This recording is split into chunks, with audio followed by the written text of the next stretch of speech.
El Canal de Panamá. Un atajo náutico entre el Océano Atlántico y el Pacífico.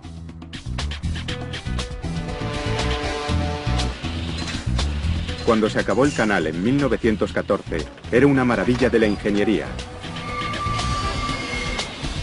que les ahorraba a los barcos un agotador viaje de 2 semanas bordeando Sudamérica. Pero en la actualidad, los grandes cargueros lo han colocado en una difícil encrucijada. El comercio mundial presiona a los ingenieros para que estudien la posibilidad o la conveniencia de rediseñar el canal. A menos que Panamá pueda acondicionar el canal para el siglo XXI, pronto podría quedarse anticuado y obsoleto.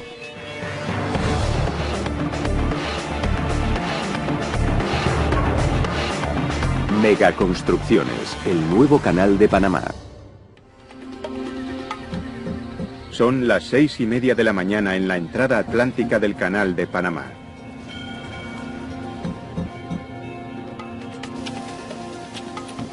El experto piloto Dave Sherman se prepara para asumir el control de un petrolero con tripulación rusa. El Canal de Panamá es el único lugar del mundo en el que un capitán debe ceder el mando de su embarcación. Estamos en la crecida. Hay que aproximarse con cuidado para que no haya accidentes. Tras 25 años de trabajo, Dave sabe que debe permanecer alerta.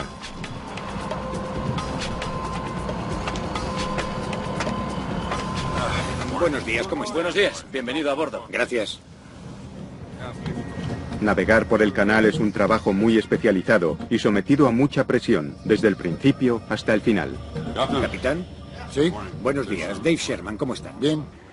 El más mínimo error podría resultar catastrófico. Los barcos de hoy. Gracias. Se necesitan 8 años de intensa preparación para ser piloto del canal. En la actualidad, son menos de 200 los pilotos capacitados que hay en todo el mundo.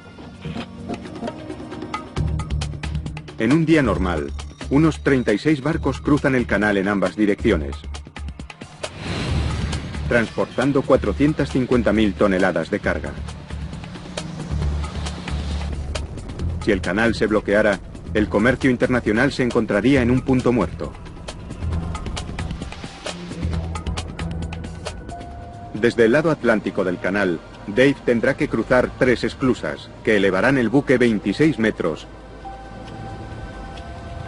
y lo conducirán al lago Gatún.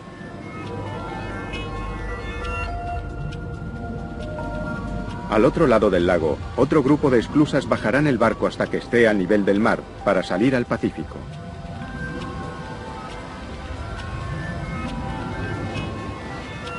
Dave tardará 10 horas en recorrer con el buque los 80 kilómetros del canal.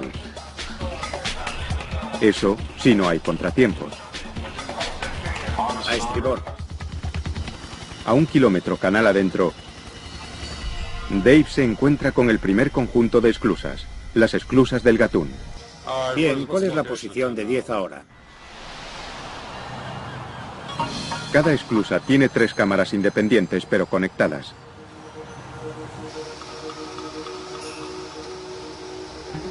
Cuando el barco entra en la primera cámara, los operarios especializados lanzan unas amarras para sujetar los cables de acero de 2,5 centímetros de grosor a la proa y a la popa del barco.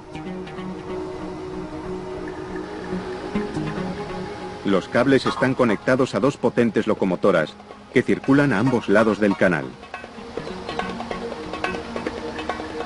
Cada locomotora puede remolcar 32 toneladas, o lo que es lo mismo, 2 aviones de combate F-14. Pero se necesitan 6 locomotoras para guiar este barco de 60.000 toneladas a la cámara de la esclusa. Dave reduce la potencia. Su pericia como piloto va a ser puesta a prueba. El capitán ruso está nervioso. Su barco tiene 32 metros de manga. La cámara de la esclusa solo mide 33 metros y medio de ancho. Queda menos de 1 metro libre a cada lado.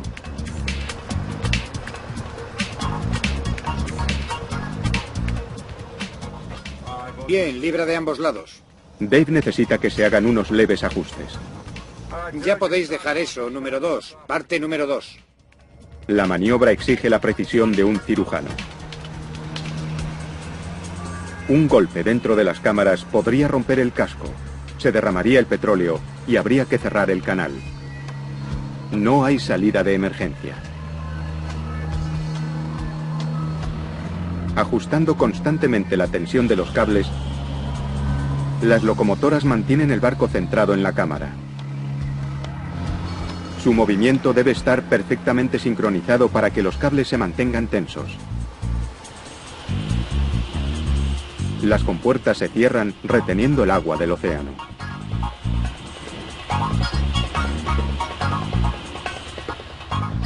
Arriba, en la torre de control, los operarios abren las válvulas y llenan la cámara con el agua dulce del lago Gatún para elevar el barco.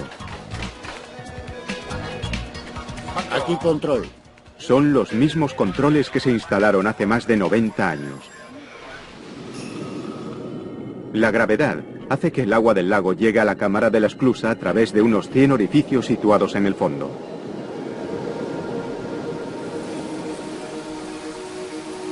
El agua que entra empieza a subir el barco hasta el nivel de la siguiente cámara. El agua debe entrar a un ritmo constante. Una turbulencia podría aplastar el barco contra los laterales y romper los cables de acero tensados de media tonelada, con una fuerza tal que podría partir a una persona en dos. Una vez que el barco ha sido elevado, las locomotoras suben hasta la siguiente cámara.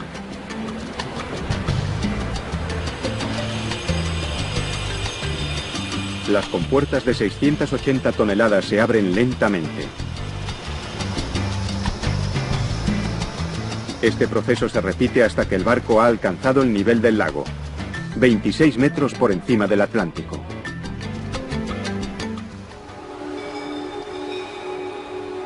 A un barco como este se le considera un Panamax, porque tiene el tamaño máximo permitido para cruzar el canal. Cuando se inauguró el canal en 1914, el tamaño de las esclusas era el punto de referencia de los constructores de barcos. Pero los grandes cargueros modernos amenazan con dejar el canal obsoleto. Pueden llevar 3 veces más carga que un carguero normal y sobrepasan con creces las dimensiones máximas del canal. El canal de Panamá va a necesitar esclusas totalmente nuevas, porque el tráfico de contenedores está aumentando y los barcos son cada vez más grandes. En el futuro, el canal de Panamá podría perder un montón de dinero, porque el tráfico marítimo podría disminuir drásticamente. Es solo cuestión de tiempo. Si el canal de Panamá no se adapta a la industria de barcos comerciales, pronto se convertirá en una reliquia del pasado.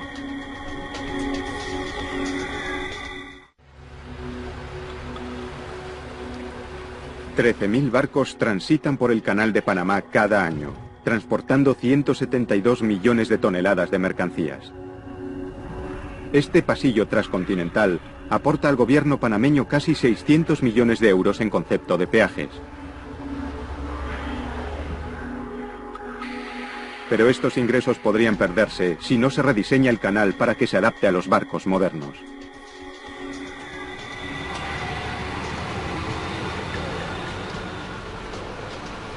Estos colosales barcos son la clave del futuro para las empresas graneleras y de contenedores. En la actualidad, un 20% de los barcos que navegan son de este tipo. En el año 2020, su número como mínimo se duplicará. Los grandes cargueros deben recorrer la ruta que hacían los comerciantes en el pasado, entre el Atlántico y el Pacífico. Una costosa desviación de 13.000 kilómetros rodeando la punta de Sudamérica. Para barcos como estos, es como si nunca se hubiera construido el canal. Durante 65 años, los Estados Unidos gestionaron y dirigieron la zona del canal, a cambio de un arrendamiento al gobierno panameño. Pero en 1979, los Estados Unidos empezaron a ceder el control del canal a Panamá. este pequeño país de 3 millones de habitantes se convirtió en un destacado protagonista del comercio internacional. Panamá destinó millones de euros a la preparación de personal durante los 20 años de transición. La Autoridad del Canal de Panamá, una entidad autónoma del gobierno panameño, se instituyó para dirigir, gestionar y mantener el canal. Tras décadas de negociaciones, se cumplía al fin el antiguo sueño de Panamá de hacerse con el control del canal. Sin embargo, se toparon con un gran inconveniente. Cuando a finales de 1999 Panamá recuperó el control completo del canal, era necesario realizar reformas significativas y cuanto antes para mantenerlo operativo. En la actualidad, más del 90% de la plantilla del canal está integrada por panameños, incluidos gran parte de los puestos técnicos y directivos vitales para su funcionamiento. La Autoridad del Canal de Panamá debe sopesar el impacto que tendría cualquier cambio en el canal sobre sus empleados y sobre la población local. Para nosotros, los panameños son el elemento más importante en la decisión, los beneficios que este proyecto o cualquier proyecto del canal le genere al pueblo panameño. Bajo el mando de la Autoridad del Canal de Panamá se han realizado ya muchas mejoras. 100 locomotoras más potentes, cada una de 2 millones de euros, guía ahora a los barcos por las esclusas.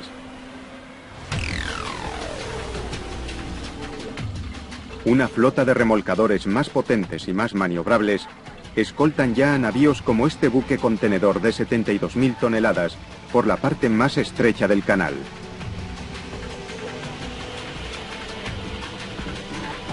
Modernos mecanismos hidráulicos abren y cierran ahora las enormes compuertas de metal de las esclusas, de más de 600 toneladas de peso.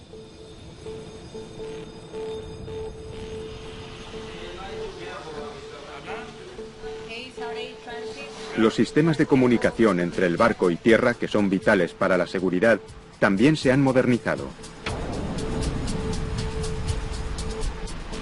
El GPS ayuda a los ingenieros a realizar un seguimiento exhaustivo de los barcos que atraviesan el canal con precisión milimétrica. Y en el futuro, los barcos que quieran atravesar el canal tendrán que llevar a bordo sistemas de rastreo.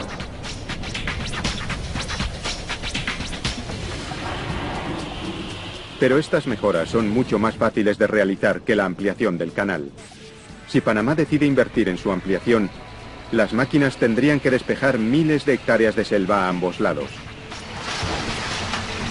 Las excavadoras tendrían que abrirse paso a través de miles de metros de roca inestable y lodo. Habría que echar millones de toneladas de hormigón.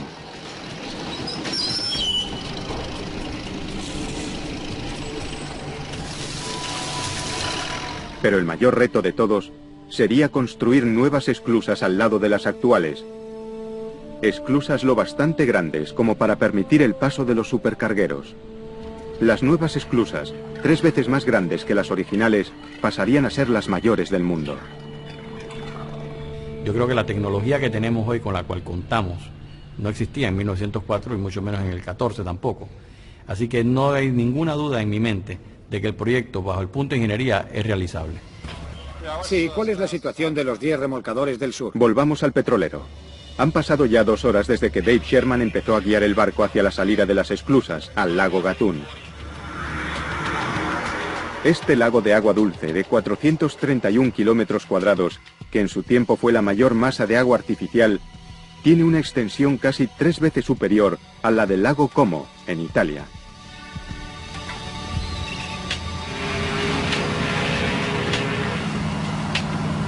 El lago es, de hecho, el gran motor que mueve el canal. Bombea casi 200 millones de litros de agua al interior de las esclusas para elevar y bajar cada barco que lo cruza. Con un tránsito diario de hasta 40 barcos, se bombean unos 7.500 millones de litros en un solo día. El lago Gatún también proporciona agua potable a 1 millón de panameños.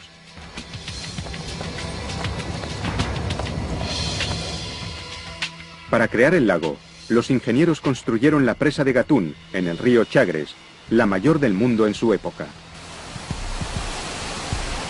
Fue una proeza extraordinaria de la ingeniería.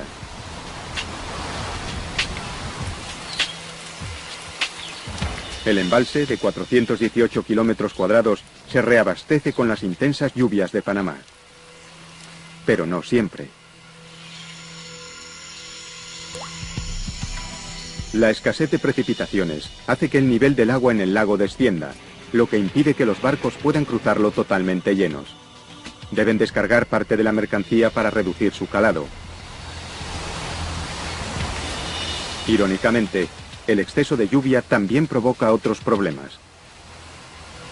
El ingeniero hidráulico, Carlos Vargas, es el responsable de mantener los niveles del agua del canal. Si no abrimos las compuertas y el lago sigue subiendo, las esclusas del canal de Panamá se inundarían, causando graves daños a la operación del canal de Panamá. Lo ideal sería que el nivel del agua del lago estuviera 26 metros sobre el nivel del mar. Carlos Vargas observa que hoy el nivel ha alcanzado la peligrosa cifra de 26 metros y medio. Hay que actuar de inmediato. Hola, este es Carlos Vargas, manager de hidrología, IP 2204-428, por favor. Enormes motores en el interior de las paredes de la presa levantan ahora una de las compuertas de acero de 57 toneladas de peso. En unos 5 minutos, 75 millones de litros de agua bajan por el desagüe y son vertidos al mar. El nivel del agua ya no es peligroso, ha bajado a 26 metros. Mientras tanto, el petrolero ya ha atravesado el lago Gatún. Está a punto de entrar en una de las secciones más complicadas. El Corte Gailar. Esta es la parte más estrecha del canal, un curso complicado y con curvas, abierto en medio de las montañas que forman la columna vertebral de Panamá. Es el mayor reto en lo que a navegación se refiere.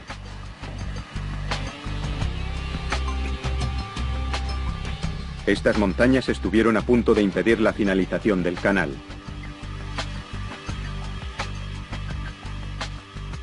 La idea parecía sencilla.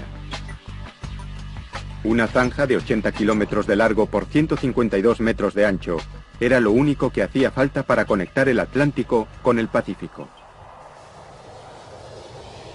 Pero las montañas de Panamá no se conquistarían fácilmente. Su ingenua ambición llevó al gran empresario francés Ferdinand de Lesseps a emprender el proyecto en 1873. De Lesseps acababa de rematar otro triunfo de la ingeniería, la construcción del Canal de Suez, en Egipto. Allí, sus obreros fueron capaces de abrir una zanja al nivel del mar, atravesando el llano desierto egipcio. Aunque con la mitad de extensión que el de Suez, el Canal de Panamá planteó más problemas de los que Lesseps había previsto. No solo por las montañas, sino también por las enfermedades tropicales. La malaria, la fiebre amarilla. En aquel momento, los científicos no sabían que los mosquitos eran portadores de estas enfermedades. Los trabajadores morían a un ritmo alarmante. Pero por problemáticos que fueran los mosquitos y las montañas, no eran los únicos obstáculos.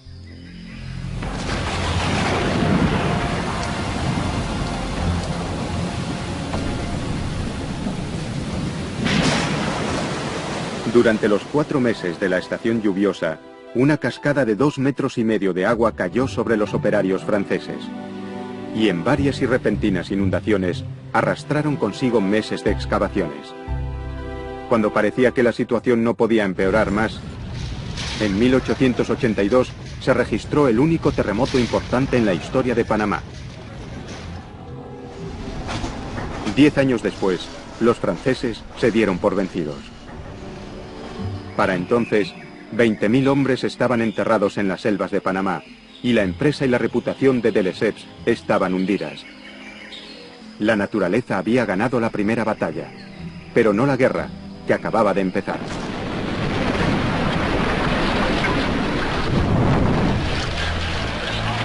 El siguiente visionario en retomar la causa del Canal de Panamá fue Theodore Roosevelt, el 26º presidente de los Estados Unidos de América.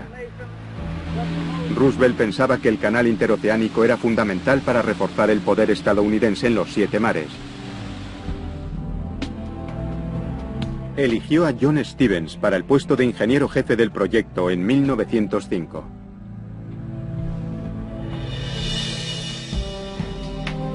Stevens nunca había construido un canal, pero tenía un plan claramente trazado.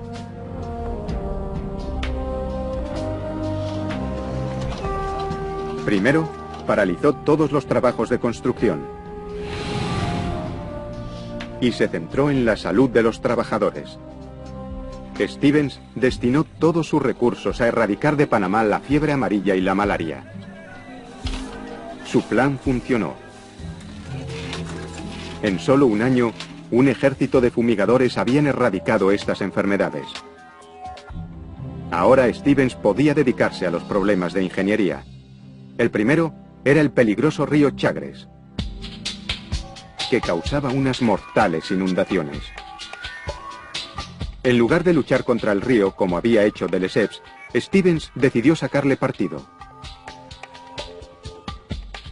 Propuso represar el río en su desembocadura al Atlántico para crear un lago, el Gatún, a 26 metros sobre ambos océanos. Esta antigua filmación demuestra su enfoque. Stevens diseñó un conjunto de 3 esclusas a cada lado del lago para levantar y bajar los barcos sobre las montañas hasta alcanzar el nivel del mar al otro lado.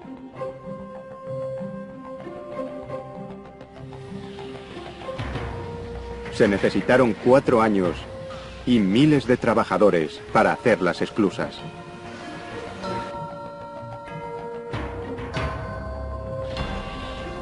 En aquella época era inimaginable que los cargueros pudieran dejarlas obsoletas.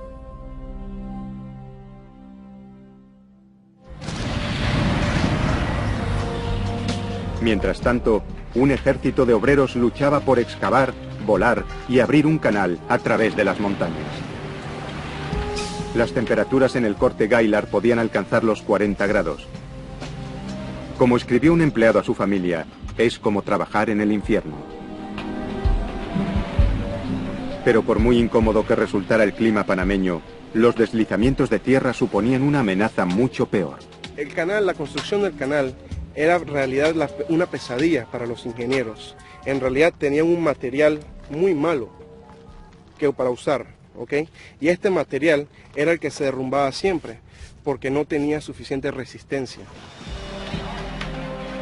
El Canal de Panamá se abrió finalmente en 1914.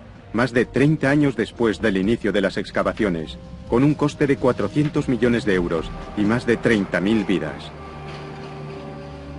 El canal fue anunciado como una maravilla de las megaconstrucciones, un testimonio del potencial ilimitado del ingenio humano. Porque ese sueño de poder conectar los 2 océanos, son los 2 grandes océanos que conectan el mundo. Y eso es una de las obras de ingeniería donde el hombre realmente se ha antepuesto ante la naturaleza y lo ha logrado de una manera eficiente. Y yo creo que el Canal de Panamá, por eso que se llama una de las maravillas del mundo. Pocos de los que atraviesan el canal hoy conocen el tremendo sacrificio humano que supuso su construcción. Seguramente, Dave tenga otras preocupaciones mientras pilota el petrolero. Está a medio camino en el corte Gaillard, en la parte más estrecha del canal. Un error ahora, incluso el más mínimo viraje desafortunado, y podría chocar contra una roca y destrozar el barco. ¿Es esta su radio? Enciéndala, quizá consigamos una frecuencia. Para los que no tienen los 25 años de experiencia de Dave, hay una forma más segura de cruzar el canal. Recibido. Más despacio, Ed. Más despacio, Ed. En un simulador de navegación, uno de los 4 de su categoría que hay en el mundo. En realidad, es un videojuego de gama alta, que le permite al piloto en prácticas realizar un trayecto completo por un canal virtual en el que tendrá que enfrentarse a todo tipo de situaciones complicadas, desde niebla espesa, falta de propulsión, colisiones. Nos dirigimos hacia la orilla, te necesito ahora. Fuerte marejada y 100 peligros más. Sí, todo va bien. Y sin embargo, ni los pilotos más experimentados pueden proteger a las embarcaciones o al propio canal del mayor peligro posible: los deslizamientos de tierra.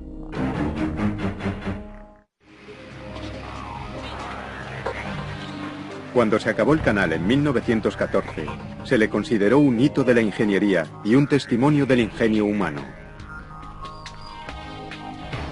En la actualidad, los cargueros modernos hacen que los canales parezcan pequeños y han obligado a los ingenieros a estudiar la posibilidad de rediseñar el canal a una escala mucho mayor. Los ingenieros tendrán que enfrentarse a algunos de los retos que tuvieron los primeros constructores hace más de un siglo.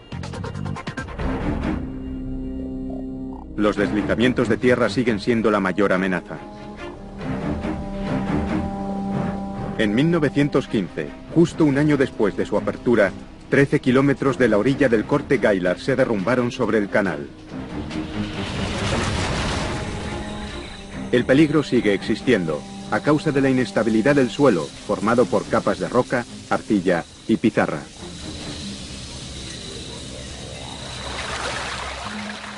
Las orillas también caen en ángulo sobre el canal. Cuando llueve, el agua empapa las capas porosas, añadiendo un peso tremendo a las orillas. La gravedad hace el resto. Cada día, durante todo el año, las dragas retiran los sedimentos que han caído en el canal. Es una lucha constante desde que se iniciaron las excavaciones en 1880.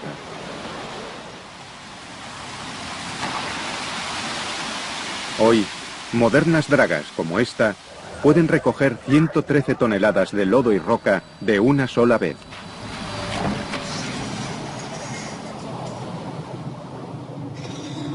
En un día normal, recogen suficiente lodo como para llenar 170 piscinas olímpicas.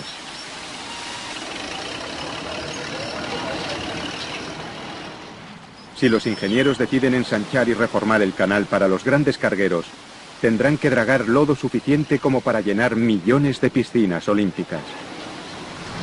Creo que el movimiento de tierras, que es el nombre de esto que hacemos, va a ser la clave. A medida que los barcos sean más grandes y de mayor calado, los dragados tendrán que ser más precisos y las demandas de producción serán mayores. Pero las labores de dragado no bastarán para ensanchar y profundizar el canal.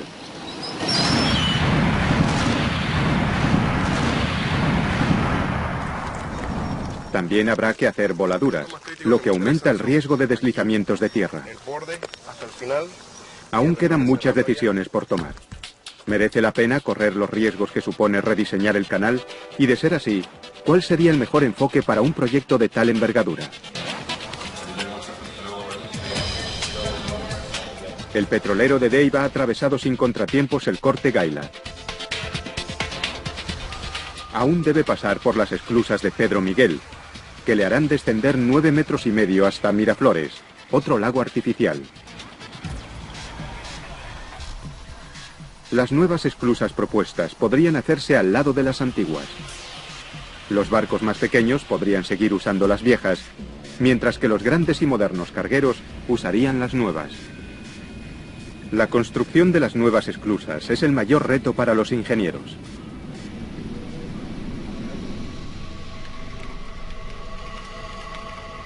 Panamá invitó a ingenieros de todo el mundo a que participaran en la elección del nuevo proyecto. Finalmente, se eligieron 2 equipos de ingenieros. Un equipo estadounidense para las esclusas atlánticas y uno europeo para las esclusas de la parte pacífica. El equipo norteamericano pertenece a la misma institución que los constructores originales, el Cuerpo de Ingenieros del Ejército estadounidense. Es un proyecto que están deseando retomar. Si eres ingeniero civil y adoras los grandes proyectos, No hay nada mejor que trabajar en el Canal de Panamá.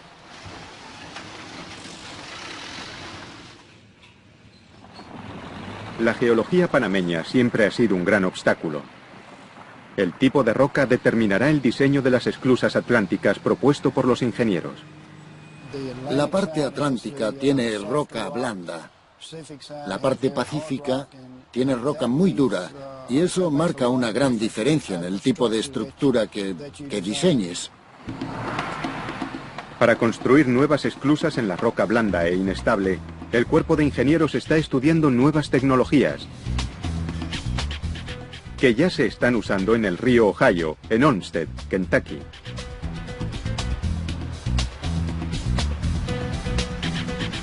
Durante 5 años, los ingenieros se esforzaron en diseñar una presa y una esclusa nuevas aquí, en uno de los canales más activos de los Estados Unidos. Si hubieran cerrado la esclusa mientras se construía la nueva presa, se habrían perdido 2 millones de euros al día en ingresos. Los ingenieros propusieron una alternativa radical: construir la presa en mojado. En lugar de crear un enorme dique seco en medio del río, prefabricaron las secciones de la estructura gigante en tierra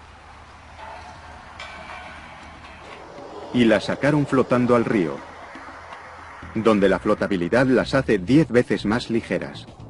Los componentes más pequeños se ensamblan rápida y fácilmente, formando estructuras mayores. El mismo método podría usarse para construir las nuevas esclusas atlánticas en Panamá. Pero las nuevas esclusas pacíficas tienen otro problema: las potentes mareas del océano. 2 veces al día, las mareas del Pacífico suben y bajan 6,5 metros, ejerciendo una enorme presión sobre las compuertas de las esclusas. Para compensar esa presión, los primeros ingenieros construyeron las compuertas más altas y resistentes del canal. Pero las compuertas de las nuevas esclusas deberían ser el doble de grandes, casi tan altas como un edificio de 10 pisos.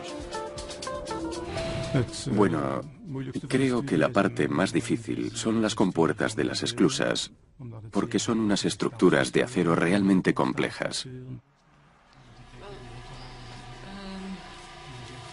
José de Regue y su equipo creen que podrían mejorar el diseño de las compuertas que hay instaladas en el canal.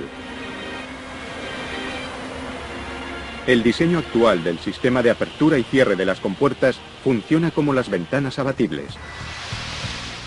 En lugar de esto, de Regue eligió un modelo que se usa en Amberes, en las compuertas más grandes que hay en el mundo. Se las conoce como compuertas correderas, porque se deslizan atravesando la cámara de la esclusa desde un hueco abierto en un lateral. Son más gruesas, más resistentes y soportarían mejor la presión del agua. Además, el agua entra en la cámara a través de una serie de tuberías, un método más eficaz que el sistema del Canal de Panamá. Los sistemas de llenado y vaciado están situados en las paredes laterales. Es un método mucho más sencillo, tanto de construir como de mantener, y menos complicado que los sistemas de llenado que tiene el actual canal situados en el suelo de la cámara. Sin embargo, la mayor ventaja de una compuerta corredera es que los trabajadores pueden ocuparse de su mantenimiento sin cerrarla. Una compuerta de refuerzo se cierra mientras se elimina el agua de la compuerta principal. Solo estando en su interior es posible hacerse una idea de las enormes dimensiones de las compuertas belgas. Su longitud es equivalente a 2/3 de un campo de fútbol. Tiene 7 pisos de altura y 18 metros de ancho. Hace que las compuertas de Panamá parezcan las de una casa de muñecas. En un dique seco, esta compuerta pesa 1.400 toneladas, lo mismo que 5 Boeing 747. Pero por pesadas que sean, cada compuerta corredera para el Canal de Panamá tendría que ser el doble de pesada. ¿Cómo podrán los ingenieros desplazar una compuerta de 2.700 toneladas a través de una esclusa de 60 metros de ancho?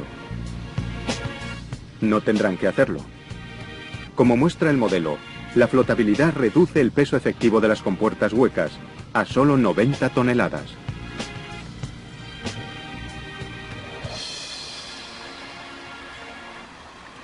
Pero antes de aprobar algún diseño, debe ponerse a prueba usando modelos a escala en un laboratorio como este. Gestionado por el Cuerpo de Ingenieros del Ejército de los Estados Unidos en Mississippi. Trabajar aquí en el laboratorio del Cuerpo de Ingenieros ha sido muy agradable para mí. Muchas veces se nos ha acusado de ser niños grandes con juguetes grandes. Y en realidad sí, es muy divertido, sobre todo cuando vemos que lo que hemos ayudado a diseñar ha supuesto una mejora.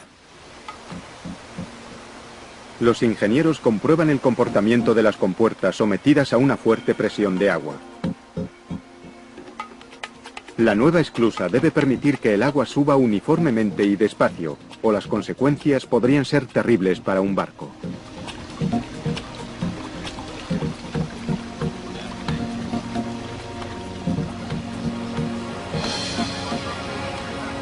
La amenaza de un accidente está siempre presente para los ingenieros y pilotos del canal, como Dave Sherman. Está a punto de llevar el petrolero hacia la última esclusa, cerca de la entrada pacífica del canal. Cruzar el canal le ha costado a los propietarios del petrolero 295.000 euros en peajes. Una ganga, comparado con el largo y complicado viaje bordeando Sudamérica. Antes de que Panamá pueda ampliar su canal para adaptarse a los nuevos barcos, aún queda otro obstáculo de diseño por salvar. ¿Qué propulsará a las nuevas compuertas? El agua es el motor que propulsa cualquier sistema de esclusas. Pero el lago Gatún no contiene agua suficiente como para elevar los grandes barcos en las nuevas esclusas. Los ingenieros deben resolver el problema del agua o nunca se harán realidad sus sueños de ampliación del canal para adaptarlo a los grandes cargueros. El equipo de diseño estudió tres opciones. Una era reducir el número de cámaras de la esclusa de 3 a 2. Con menos cámaras se reduce el consumo de agua, pero una cámara menos haría peligrar el suministro de agua potable de millones de panameños. Esto se debe a que el agua salada que entra en la cámara de la esclusa más próxima al océano ahora se diluye en agua dulce en 2 cámaras más. Eliminar una cámara significaría más agua salada en el lago.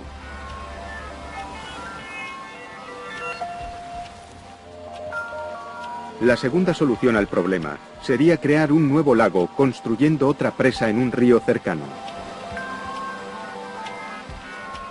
Sin embargo, esta opción es la menos favorable, porque supondría la expropiación de muchas casas para dejar espacio al lago. En Alemania, los constructores de canales diseñaron una solución alternativa. Se llama elevador de barcos. En lugar de elevar el nivel del agua en la cámara para subir o bajar el barco, la propia cámara de la esclusa ajusta su altura. Cuando un barco entra en la cámara, se cierran las compuertas a ambos lados. Es como si el barco flotara en una bañera. Una vez ajustada la altura de la cámara al siguiente nivel de agua, se abre una de las compuertas y el barco prosigue su viaje.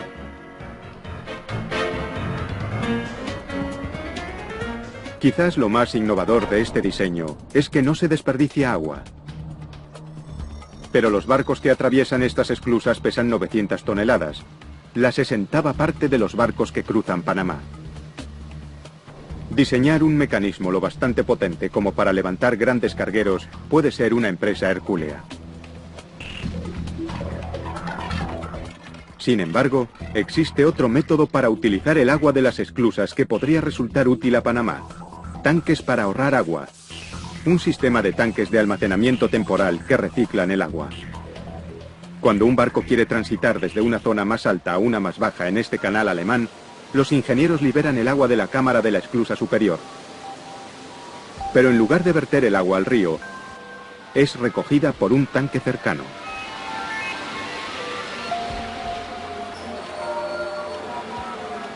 Después, cuando otra barcaza tiene que ser elevada a un nivel superior, los ingenieros pueden reutilizar el agua de los tanques de almacenamiento temporal.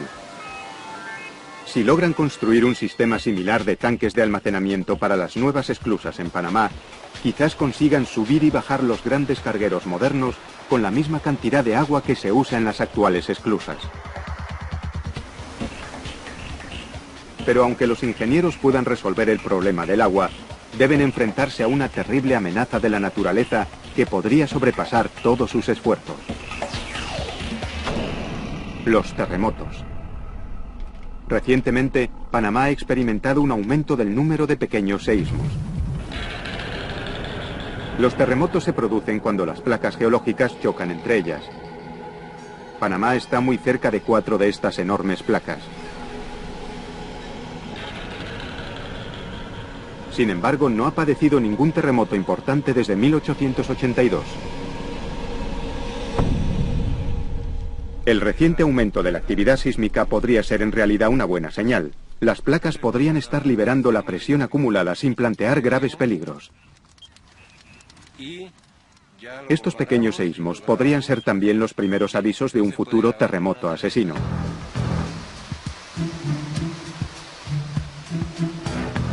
El efecto más peligroso serían los daños ocasionados a la presa de Gatún. Si la presa se agrietara, el lago se vaciaría en 6 días y el canal estaría fuera de servicio durante 3 años, que sería lo que tardarían las lluvias en rellenar el lago. Pero los muros de la presa de Gatún tienen unos 120 metros, e incluso los estudios más pesimistas no prevén ningún terremoto lo bastante fuerte como para agrietarlas. Aún así, los dos equipos de diseño trabajan para minimizar el impacto de un terremoto sobre las nuevas esclusas. Si hubiera un terremoto y la estructura no estuviera diseñada para soportarlo, teniendo en cuenta la tremenda presión hidrostática que ejerce el agua sobre las paredes, sería una auténtica catástrofe para la presa. Los ingenieros reconocen que cualquier estructura sometida a un terremoto importante sufriría ciertos daños. Su objetivo es impedir que se derrumbe por completo.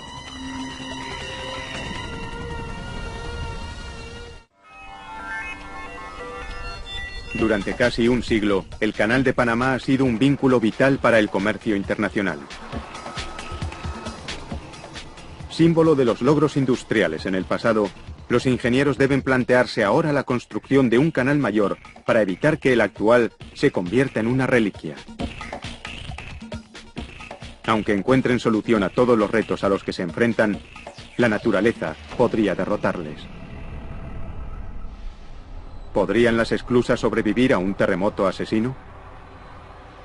El escenario de la catástrofe podría ser parecido a este. Año 2030. Las mayores esclusas del mundo ya están en funcionamiento. La torre de control vigila cuidadosamente la situación de los 68 barcos que hay en el canal. Un supercarguero que lleva 8.000 contenedores desde Alemania a Los Ángeles acaba de salir de las 3 nuevas esclusas de la parte atlántica. Cuando de pronto le sorprende un enorme terremoto de 8,6 en la escala de Richter. El barco es sacudido con violencia. Su enorme casco de acero impacta contra las paredes de la esclusa. Contenedores de 100 toneladas caen por la borda como si fueran piezas de un juego de construcción.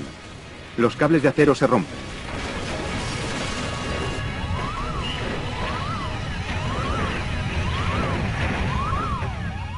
Los ingenieros cortan de inmediato el flujo de agua, con la esperanza de que las paredes y las compuertas aguanten.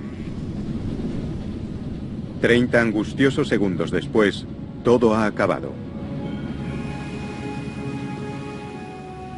Las esclusas han sufrido algunos daños, pero aún funcionan. Los ingenieros del canal han vencido a las fuerzas de la madre naturaleza. Al menos, esto es lo que se espera que ocurra. Pero nadie podrá asegurar nada hasta que el nuevo canal sea construido.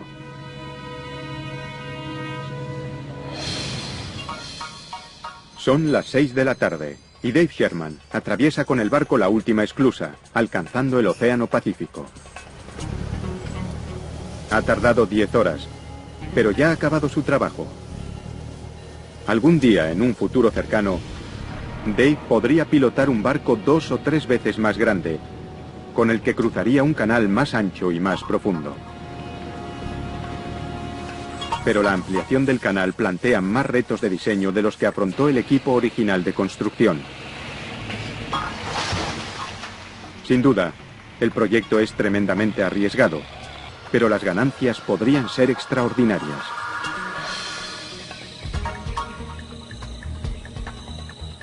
Un canal más grande supondría una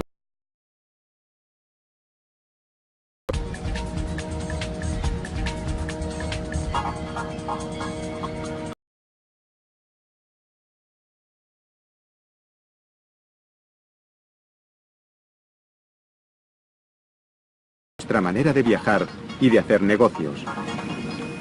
Al igual que sucedió con el canal